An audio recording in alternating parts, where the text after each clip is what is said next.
Welcome, everybody. I'm glad to see that you've at least found the right link. I apologize for the last minute change. Because of that, we're actually going to give people just a few minutes to find us, and I'm going to check my email and make sure that nobody's saying, I can't find the link. So I'm just going to give it another minute and check.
Thanks, everybody, for coming. I'm just reminding people who have just joined, because we had the link double booking, I'm just going to give it another minute for people to find the correct link since it was changed last second. So thank you all for being patient about that and finding the right link. It's not as easy as you'd think.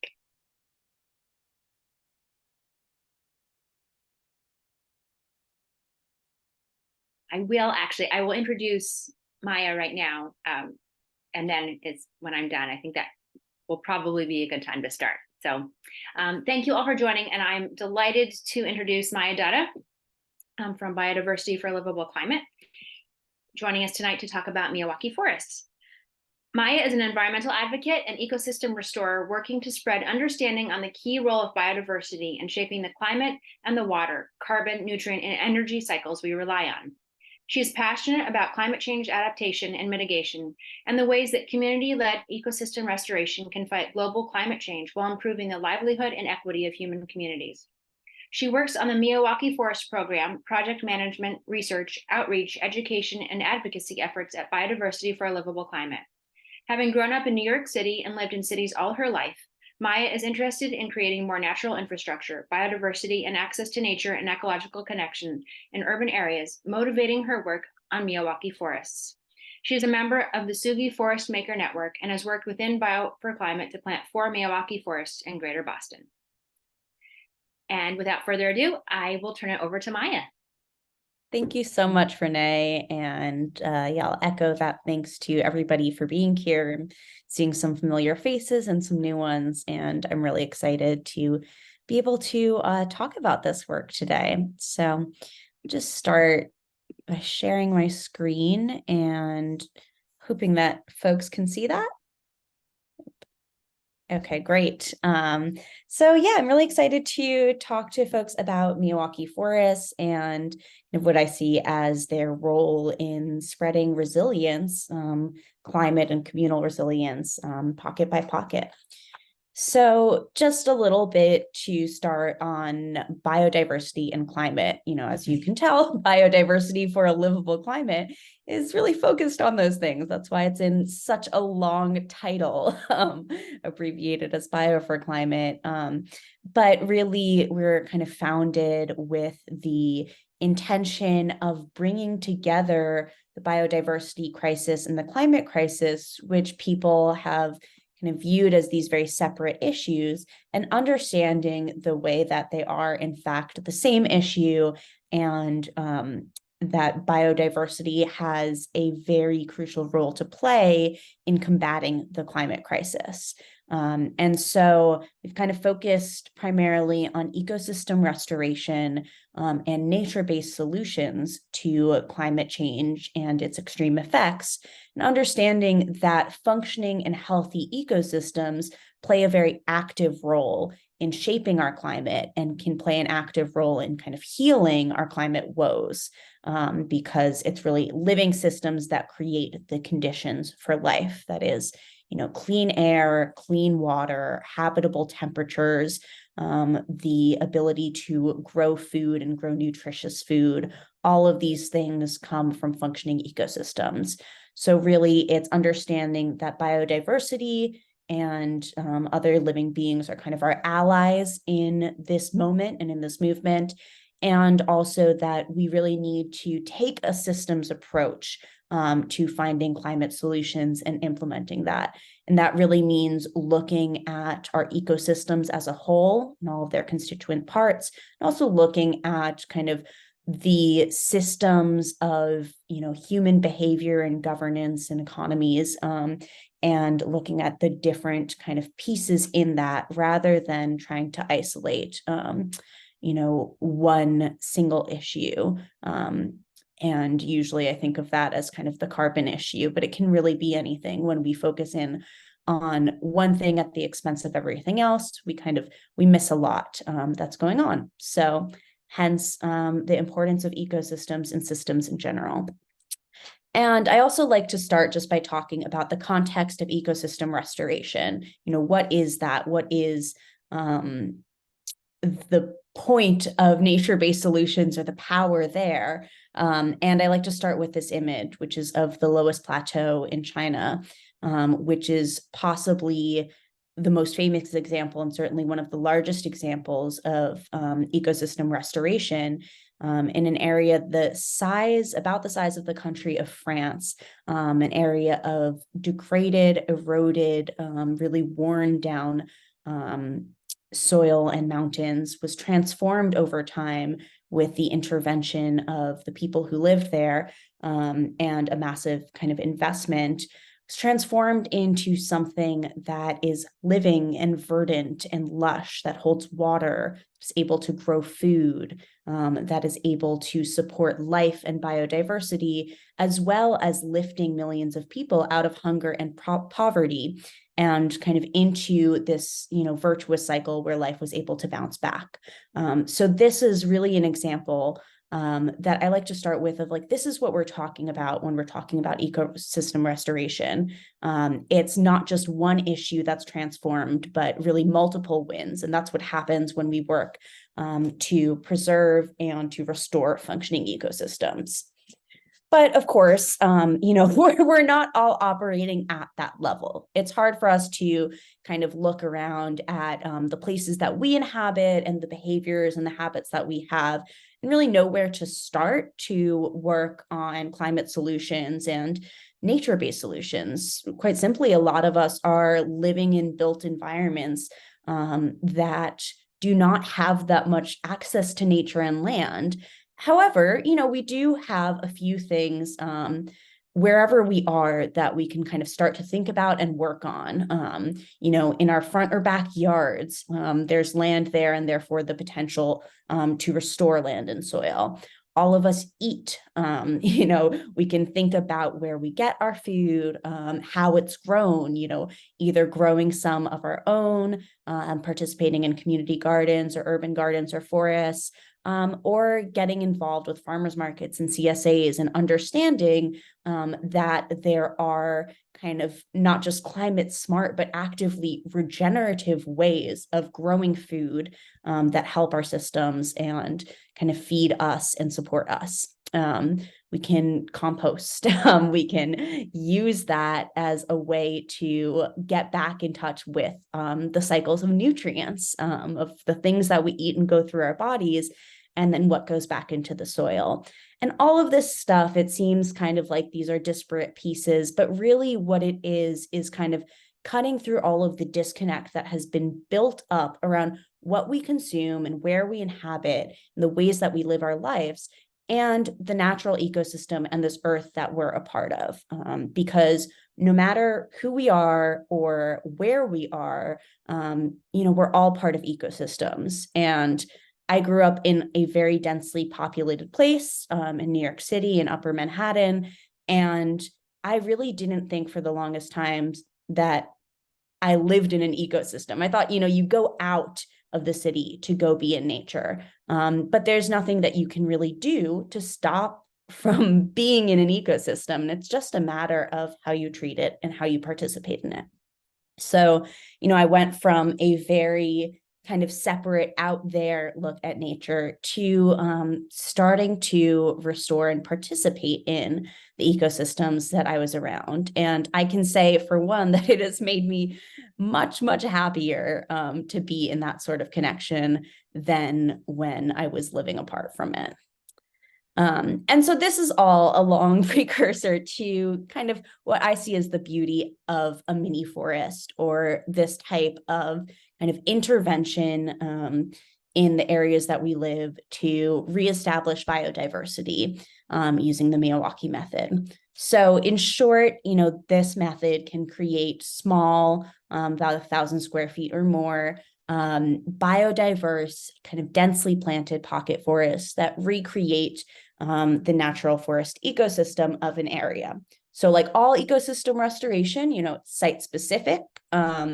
It is based on the species that belong in an area and also the conditions of a given site. It is widely kind of talked about and admired, and a subject of great interest because of the small size, but really that is not kind of a boundary condition. It doesn't have to be small for you to do a Miyawaki forest. Those just happen to be the areas that it's kind of easiest to find space for in built up environments like Cambridge, like Boston, like New York. And in these small ways, as we create these pocket forests, we can create footholds for biodiversity. These are places that not only nature is able to come back, but we're also able to disrupt some of like the adverse effects of, concrete and glass and the really intense built environments that we have created. And down in the bottom of the screen, it's a little bit small, but I have a map that I like to pull up of New York City and the heat and kind of temperature differential across the city. And, there are these really stark differences that often coincide with redlining, with gaps in wealth, in racial injustice. And at the same time, you have the solutions of these cool spots, these green and blue spots around city parks that disrupt these pieces of heat. And so I think one of the great advantages of a small solution like this is the way that we can kind of deploy them strategically to combat environmental injustice, to break up heat islands, to create biodiversity corridors and cooling corridors, and also to bring that access to nature back into places where people have long gone without it. This is a way for people to understand their native ecosystems a little bit better, understand what native species are, how they work, how things grow, to plant their first trees, and to really spread that kind of education and that awareness and that deep connection for people to kind of be stewards of these projects. So the final thing that I'll really want to hammer home here is the resilience aspect. When we are looking at climate change and global warming as, a question of carbon emissions, all of the solutions point to reducing our impact, reducing our emissions, reducing the kind of negative outcomes here. But it's been shown that even if we were to cap and cut off emissions today, it would still take hundreds of years for our climate to stabilize back to a livable temperature. And we really can't wait that long to be in a habitable Earth. And Nature, on the other hand, when we create these ecosystem solutions, we are able to cool things off dramatically and create kind of microclimates in which we have a lot more livable conditions and a lot more kind of resilient spaces. And so I'd like to show this image just because it has a really stark temperature differential. This is in the city of Melbourne in the summer. And on kind of hot asphalt in the middle of the day, it's about 61 degrees Celsius.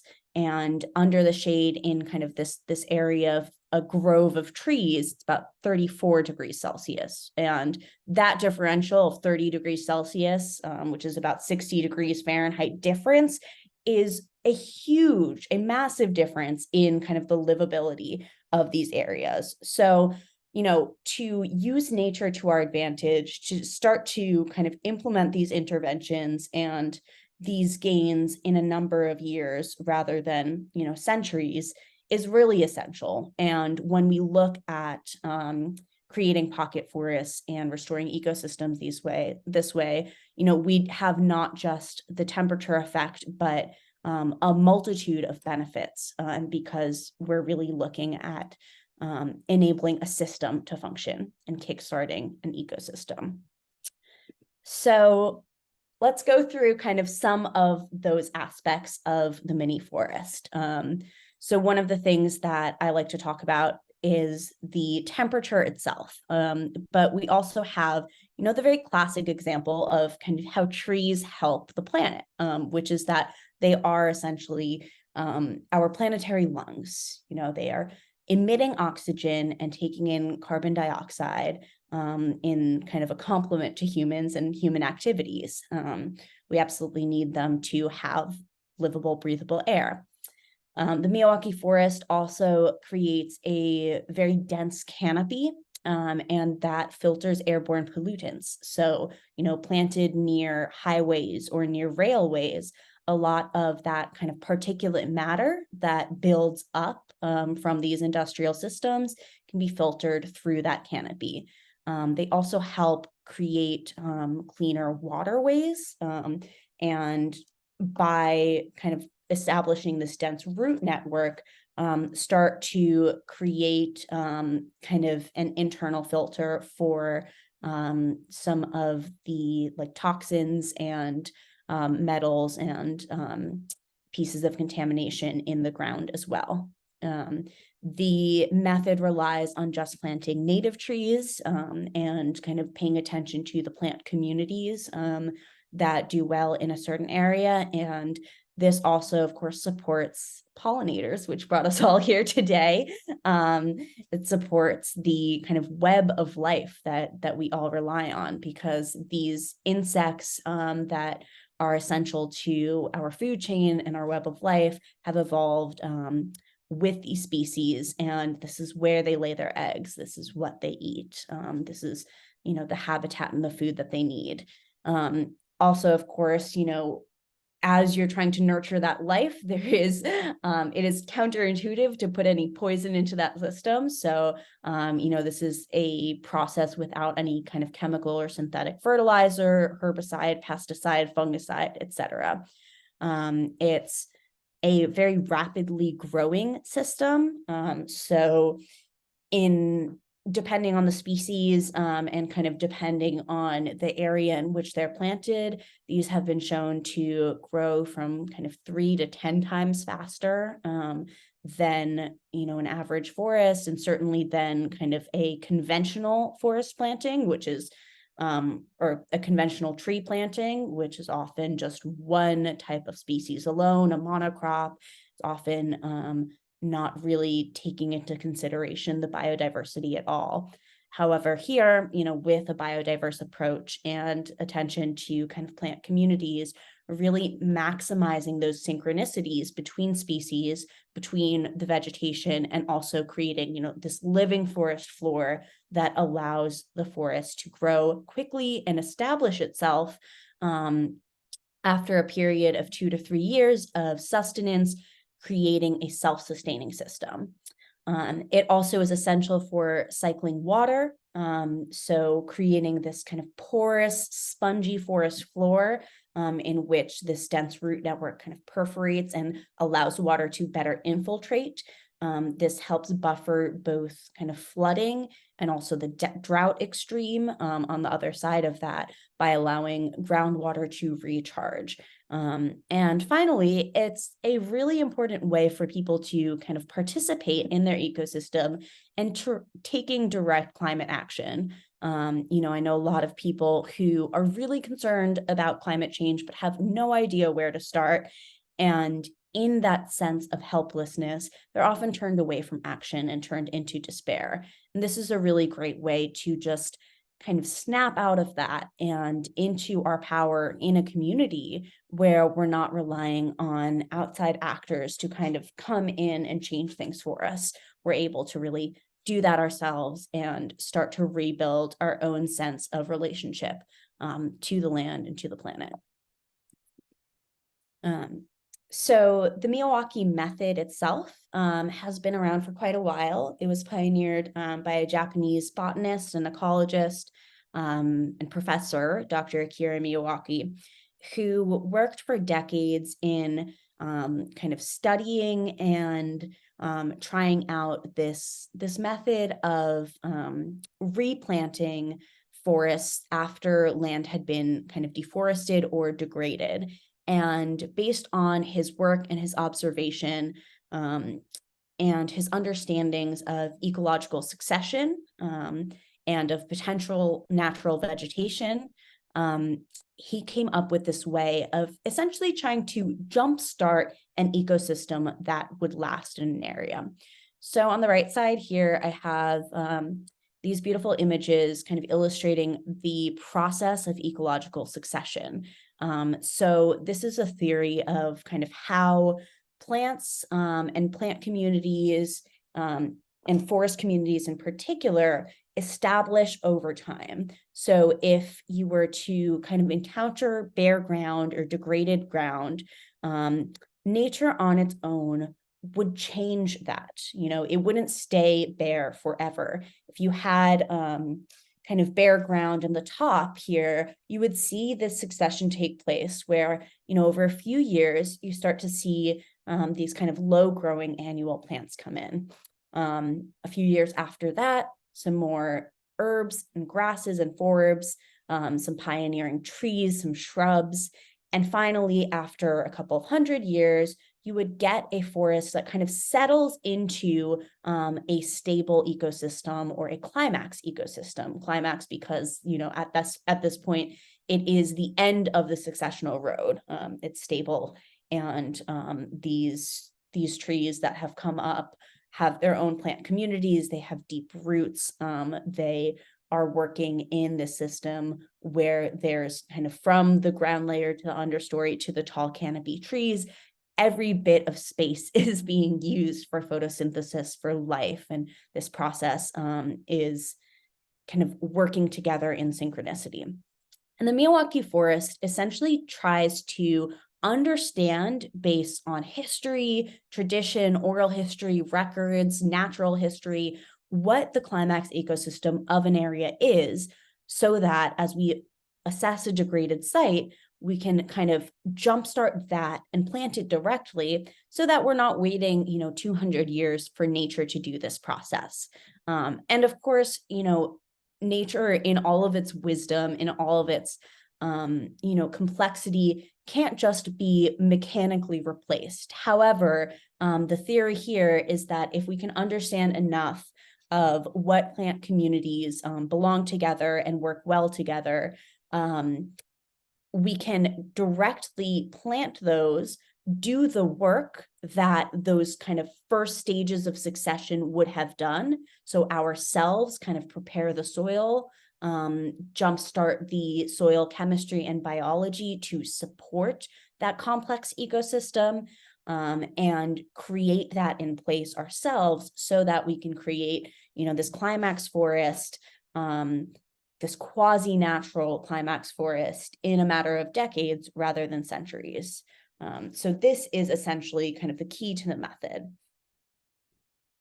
And that's carried out in kind of the series of steps. So, like I said at the beginning, Miyawaki method, like any ecosystem restoration, is place-based. To restore an ecosystem, you have to understand the causes of degradation, and understand the way it is now, kind of the confronting reality part. So you start really by choosing a site, and depending on the community that you're working in, that might be chosen based on its access to kind of people, to schools, to community center or a church, or kind of a food pantry or something like that. It might be chosen based on the places that you want to cool off most immediately, or create beauty and wilderness most immediately.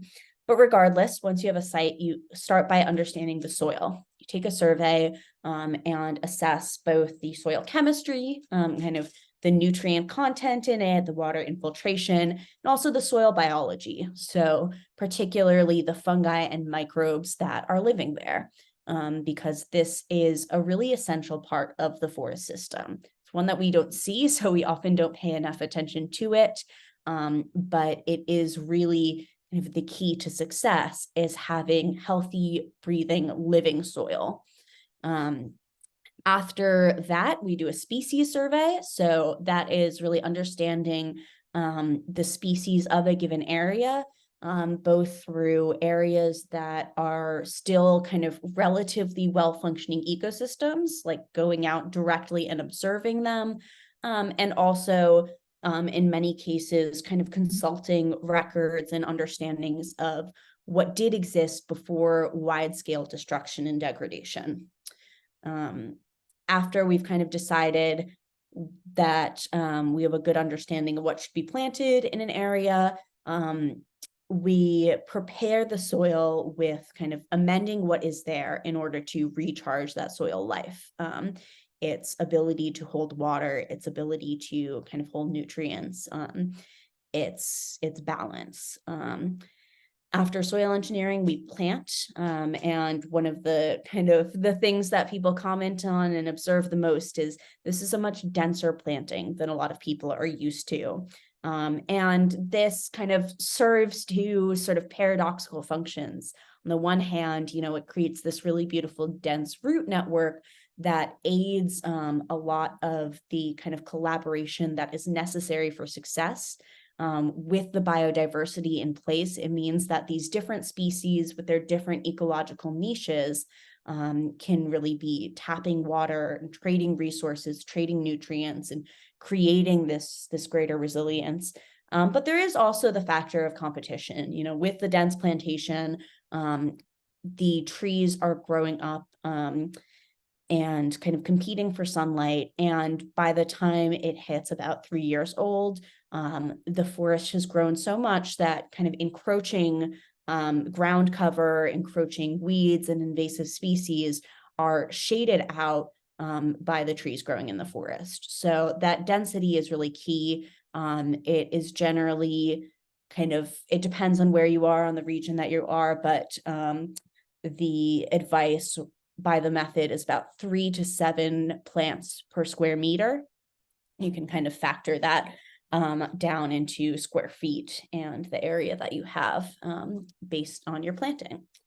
After you've planted, you maintain the forest. So, that looks like mulching, that looks like watering for the first few years, and removing weeds or, early successional growth that comes in, because some of those really fast growing species, while they are undoubtedly, trying to do their part in the system, if left unchecked, they could really shade out the things that we want to be nurturing there more slowly over time. Then after 2 years or 3 years, kind of depending on your interpretation, you stop that intervention. You let the forest self-sustain. And at that point, you have a community of vegetation, fungi, microbes, all of the other living creatures in the soil, and who are kind of coming to visit and eat things, that these are self-regulating. And in about 20 years, 20 to 50 years, you have like settled in the growth and seeing essentially a climax quasi-natural forest. So that is kind of in short the several steps of the Miyawaki method. And so what does that actually look like? Well, we are still relatively new to the game. Here in the Northeast, we planted the first Miyawaki forest in 2021. And this is in Danahy Park in North Cambridge.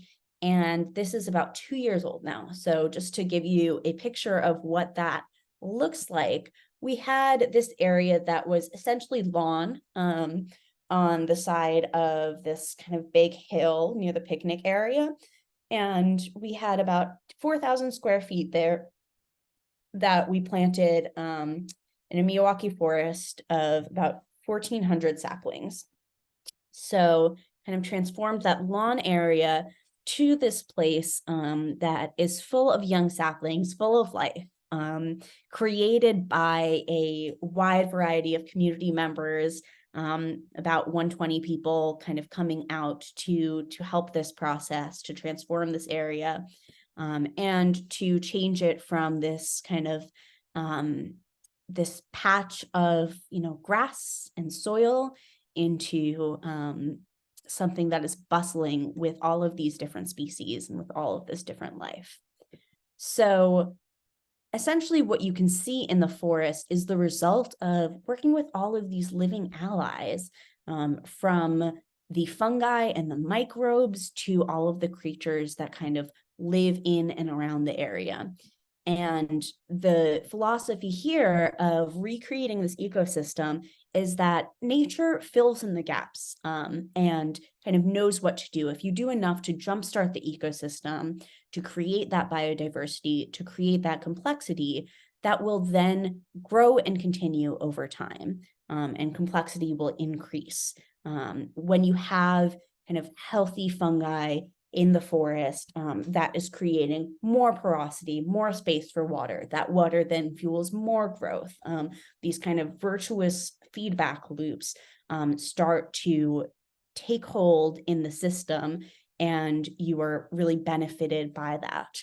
And while some of the growth, really does take time because it is a natural system, it's not something you can artificially, pump up. You also see the changes take place remarkably quickly.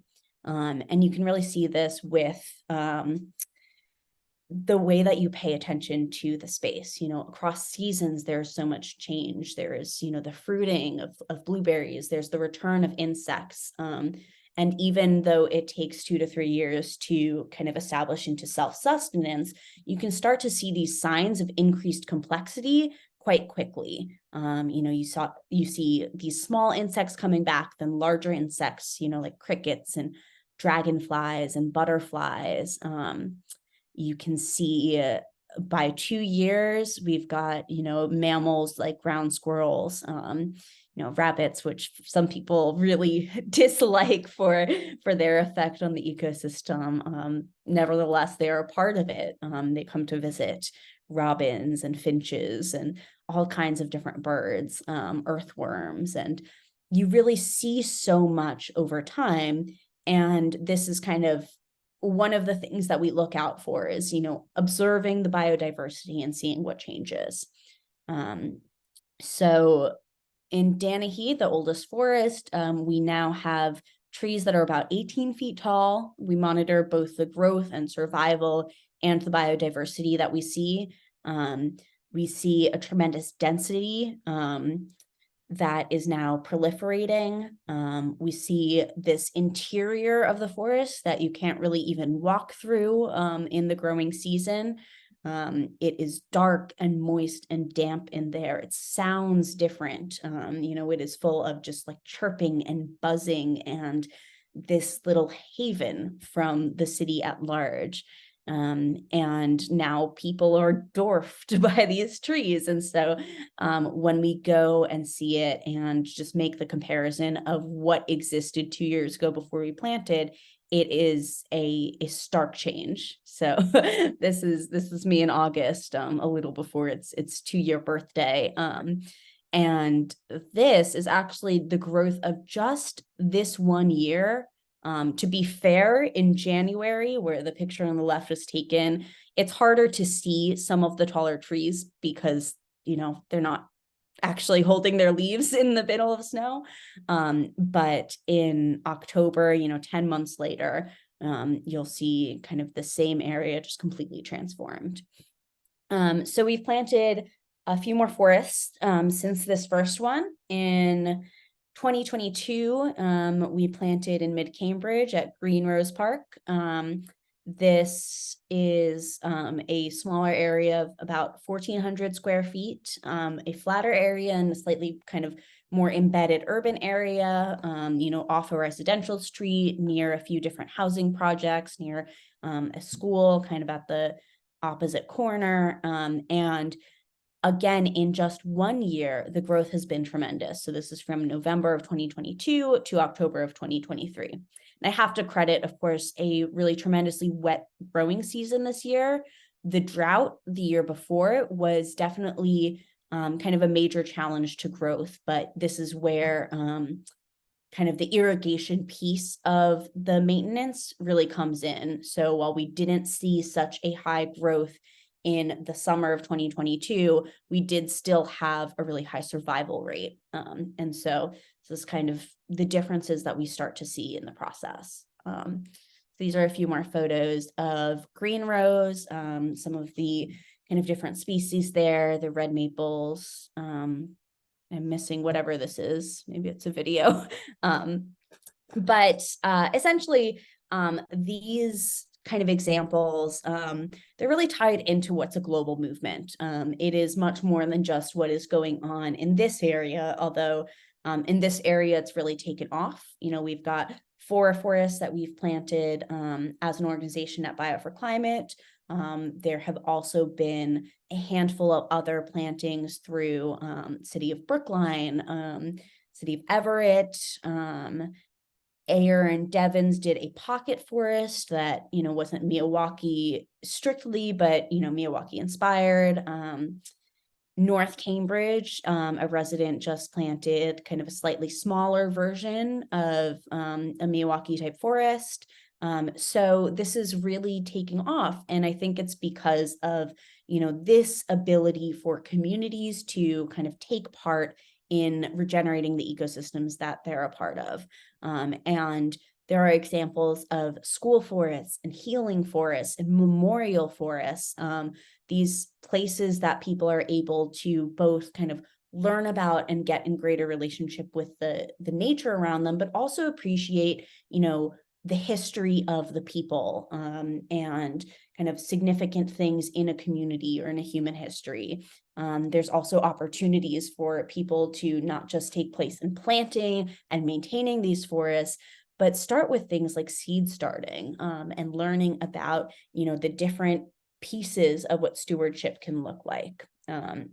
So, I highly recommend kind of looking into these different examples because, starting in Japan, making its way to India, to other areas of the world. This is now something that there are examples on pretty much every continent besides Antarctica. And America has been a little bit behind the curve.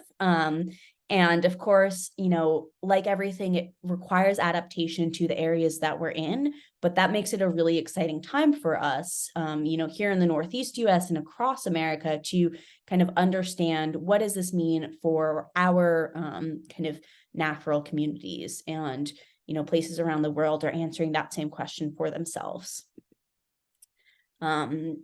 The other really huge part of this, aside from all of the kind of questions of ecology and the technical preparation, is really that these forests are community forests. They are planted by and sustained by community members.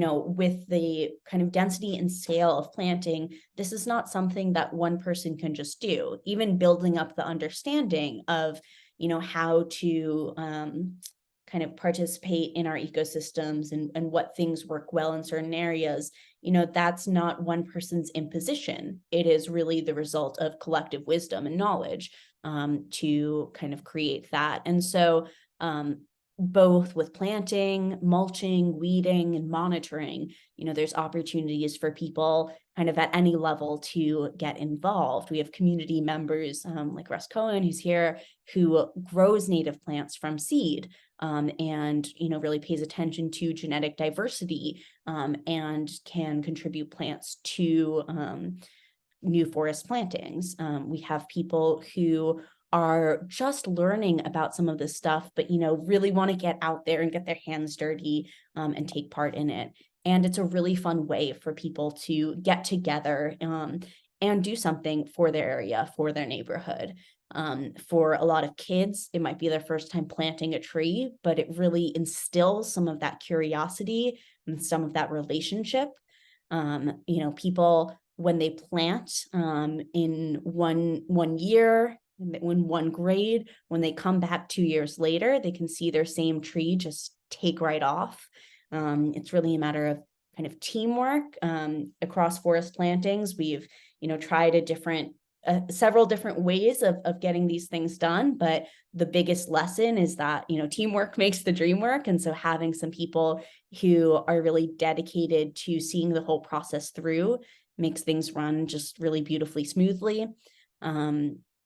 We are able to see a lot of people kind of come out for a variety of different reasons.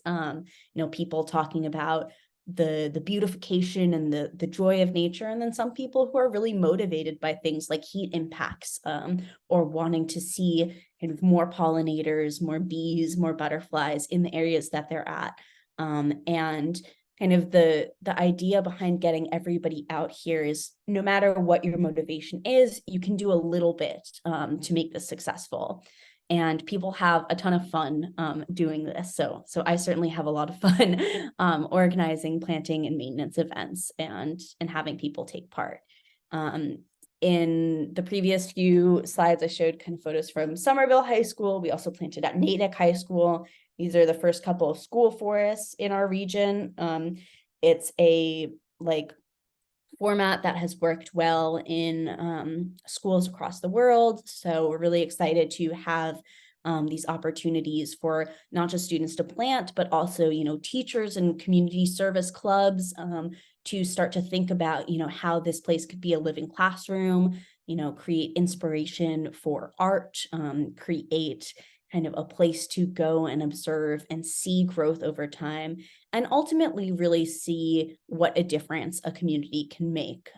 Because, we don't have to just be people who are watching at the macro scale, climate change take place, but we can also have a role in shaping both the trajectory of our planet, but also the microclimates and the environments and landscapes around us. So, we can continue planting school forests. We can plant mini forests at hospitals and health centers. People are really excited about the idea of planting food forests or forests that really focus on edible native species. Or, if you're trying to strictly grow food crops, that's a little bit different than kind of the native species Miyawaki focus, but you can kind of implement these things in tandem. These can be used to kind of address heat islands, areas of intense pollution, to create biodiversity and cooling corridors, to do research at kind of a incremental level of what regeneration looks like and what that means for kind of air and water and all of the different metrics that we're understanding for getting that systems look at restoration. There's still some challenges in scaling. People are really taking off in adapting this method and putting things in the ground. But I think one thing that we're still sort of missing is a centralized kind of network of, practitioners of the method, and then also for sharing information and resources on what is working and how these different projects are going. And so Bio for Climate is working on putting together just a bioregional hub so that, you know, all of the forests in the Northeast region, our community members can talk to one another and, you know, really put in some best practices for doing this together.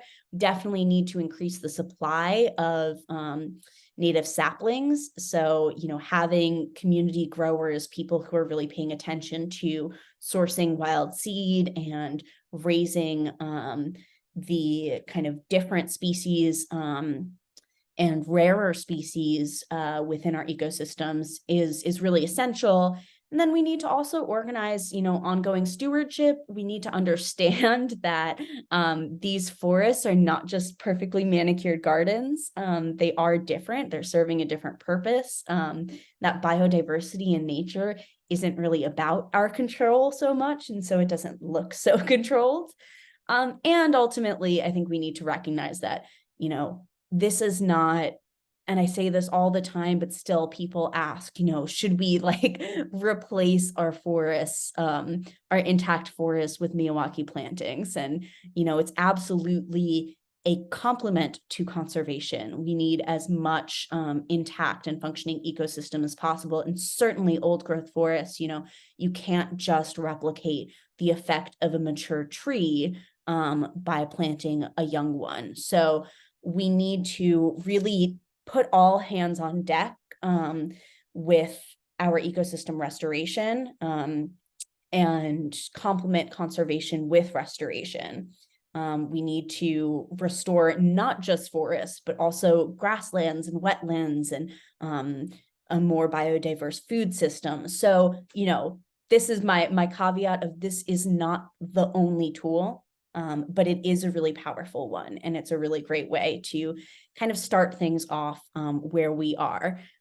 So, you know, I'll just, it's the little things, you know, people are taking action all over the globe to start to kind of live in better relationship with the world around us and the water cycle and the carbon cycle. And this is really something that everyone can participate in and should and needs to participate in. But that being said, it's a really wonderful and fulfilling and joyful thing to do. So I really encourage people to, you know, in whatever small way, kind of participate in the great work of our time, as John D. Liu calls it. So thank you so much for being here with me today and letting me talk about all these things I'm excited about. But I'll let people ask questions now because just really want that sort of input. Yeah.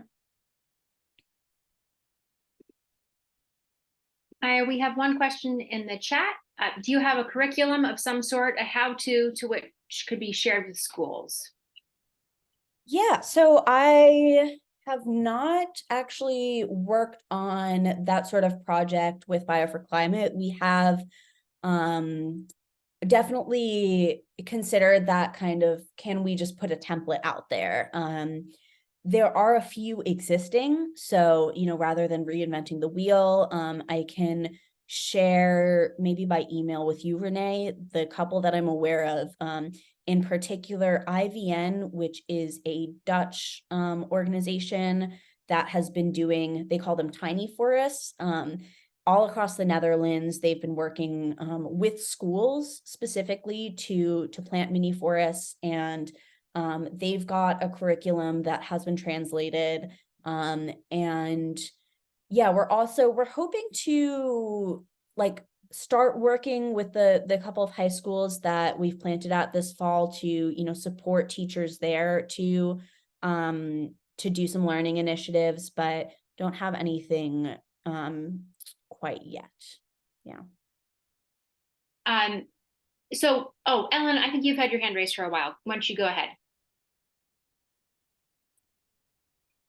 Not really a while, but I love this idea. And unfortunately, I live kind of like in the ground zero of the land scraper movement. And I'm literally wearing these in my house like 7 or 8 hours a day because of the leaf blowers and the land scrapers, where like not one leaf can be on the property of the fake turf that is on the McMansion that replaced a perfectly good one.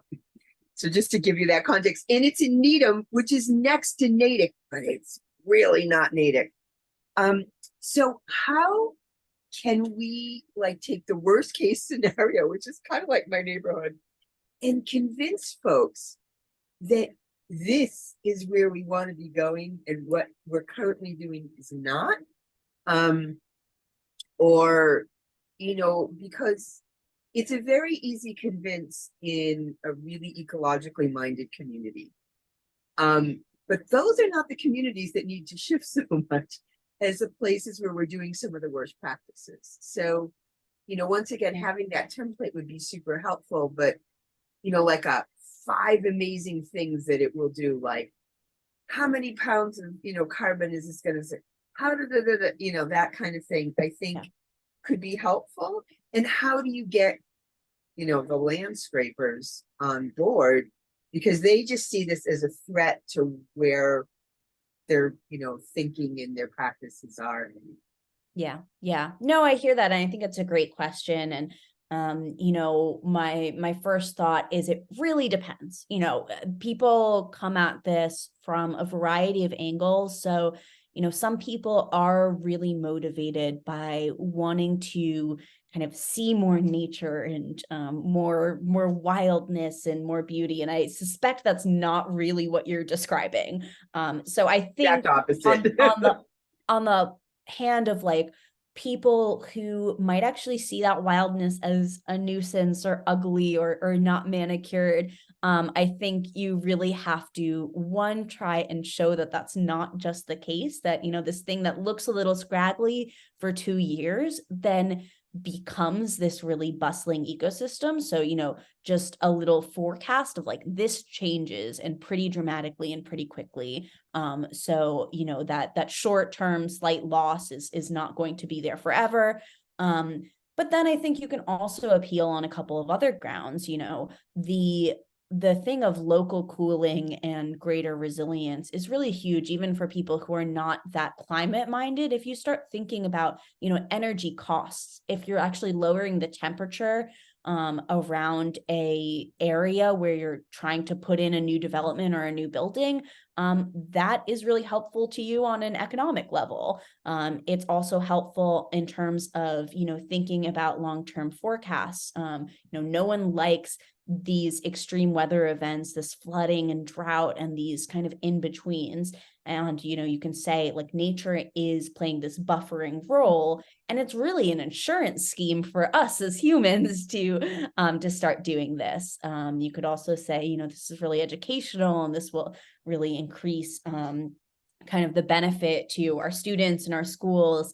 And it really varies. But I like to think about, you know, that the beauty of the wildness, but then also things like energy, resilience, and then also, you know, physical and mental health benefits from access to nature is also something that people are increasingly paying attention to. So really depends on your audience, but there's so many positive things that it's just a matter of like, what sticks for people. And I'll also try and share, we definitely have a few like social media posts about the Miyawaki method and its like multitude of benefits. So there might be one of those of just like 5 things that this can help with, and maybe that'll help get you started. Thank you. We have 3 questions on soil, and then Isabel will go to you.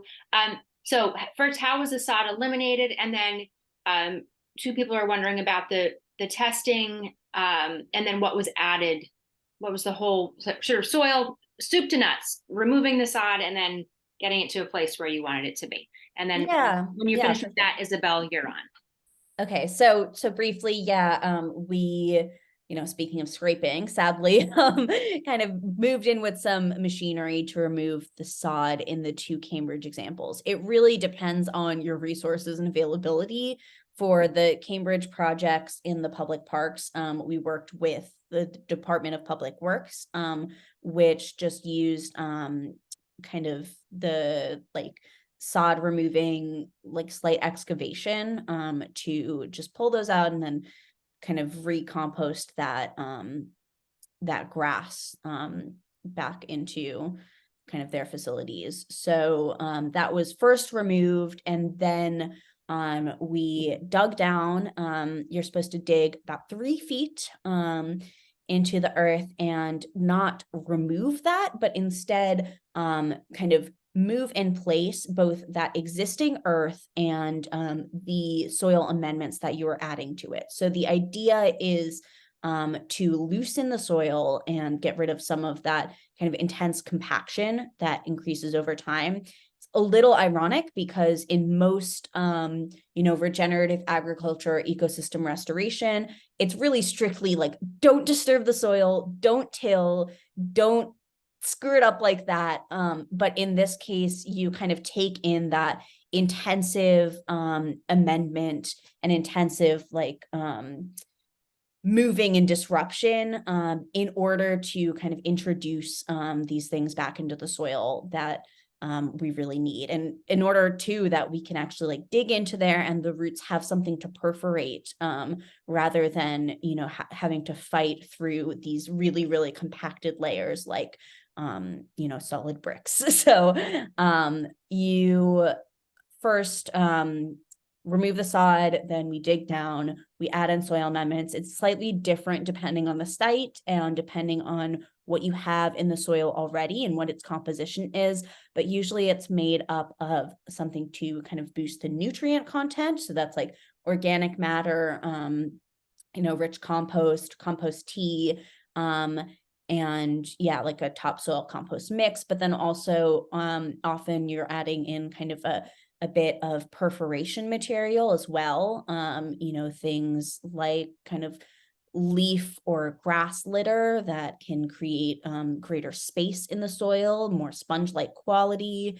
And yeah, it kind of varies depending on what your results are and what your assessment is, how much and what you put in there. And in terms of sourcing, we have kind of a variety of organizations that work on creating compost, leaf mixes, mulch.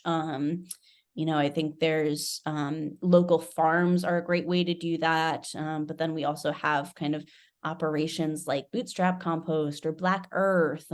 We have smaller operations that are coming in off of like local farms.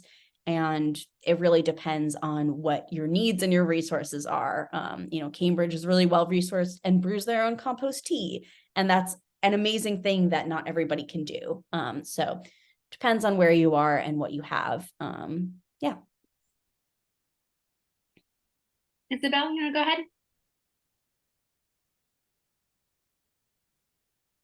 There we go. Now I'm out. What a great talk, and so timely. Is the book that you referenced, the Mini Forest Revolution, is that the cookbook?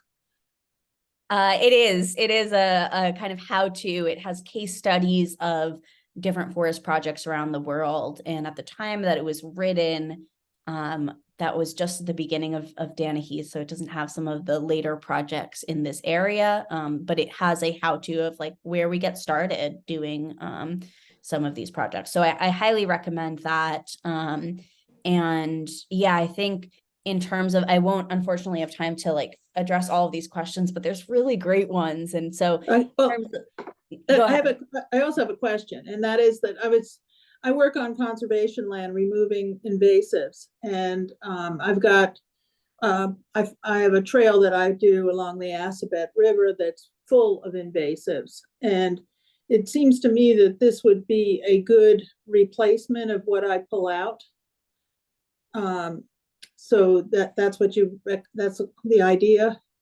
Yeah, I mean, I think that's a great way to address some of like the invasives are there probably one because they are really successful, but also like they're addressing something in the soil. They're probably addressing like some degradation, some lack of nutrients. And so when you clear that and just let it be, they'll probably come back So to clear and instead kind of replant and reboost that native biodiversity, you're actually putting in place a system that will then continue to grow and proliferate. And you'll have to still kind of watch out for it in those first couple of years and still probably like beat back the encroaching growth, but then over time you have something that you won't have to maintain and sustain in the same way. So what do you do about the deer? Get lucky in some of our cases of, you know, being not in an area of tremendous deer population, but in any case that you're in, you know, we try to fence and seal off the area for that establishment period, so the young trees are protected from deer or other grazing wildlife. And yeah, with the young age, you know, necessary to supplement water, also create maintenance. We have that fencing. Sorry, I'm just trying to like run through some of the questions I see. You have to build in a path if you want people to be able to walk through it or have kind of a gathering spot, because that density really does cause everything to close out and really grow intensely. And then finally, yeah, that question of the how to for municipalities, that is also a really kind of key aspect that I want to address a little bit further. I won't be able to tonight, but I think that's something also that we're trying to work on, putting together like a white paper, hand out a one pager of like, these are the things that you stand to gain when this is part of your urban forest system. Yeah. You guys, I'm unfortunately we have run out of time. If you have questions that Maya did not get to, you can feel free to either, Maya, do you want to do your email, or do you want people to email me and I can pass them along? Whatever you prefer. Either way, I'll pop my email in the chat. I will say, I will probably take a couple days to get back to folks depending on the length of their question. But if there are a lot of like similar ones, I can also just try and like aggregate them and put together like an answer sheet and circulate that back to y'all. Yeah. Thank you so much. This was wonderful. I'm sorry we didn't have 3 hours to talk about it. A quick reminder, we do not have a December meeting, but we will be back at it in January, so stay tuned for that. Thank you everyone for your patience with the link change last minute. That should not ever happen again, and I am glad that everyone was, all of you at least, were able to make it, and I hope that other people weren't trying and unable to. So Maya, thank you. This was terrific. Thank you all. Happy holidays, stay warm, stay safe, and see you in January. Thanks so much. It's great to be here. Bye. Take care.